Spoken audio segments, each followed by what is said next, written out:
ఓం శ్రీ మాత్రే నమ. కుంభరాశి అనగా ధనిష్ట 3, 4 పాదములు, శతభిష 4 పాదములు, పూర్వభాద్ర 1, 2, 3 పాదముల వారికి. ఈ రాశి వారికి ఆది, సోమ, మంగళ, బుధ, శనివారములు శుభదినములు. ఈ వారము వీరికి యత్నించిన కార్యముల వల్ల ధనప్రాప్తి, మనస్సుకు ఆనందము, ఇష్టులతో ఇష్టాగోష్ఠి, శరీర సౌఖ్యము, వస్త్రలాభము వంటి ఫలితములు కలుగును. ఈ వారములు గ్రహానుకూలతలు తక్కువగా ఉన్నవి.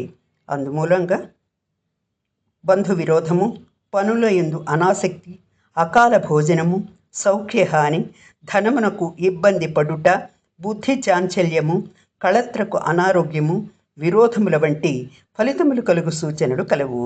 సంపాదించిన సొమ్ము చోరుల పాలు కాకుండా తగిన జాగ్రత్తలు తీసుకునుట అవసరము. శ్రద్ధగా అన్ని విషయములు పాటించండి. నవగ్రహ దర్శనము, స్తుతి, ఆరాధన మేలు చేయును.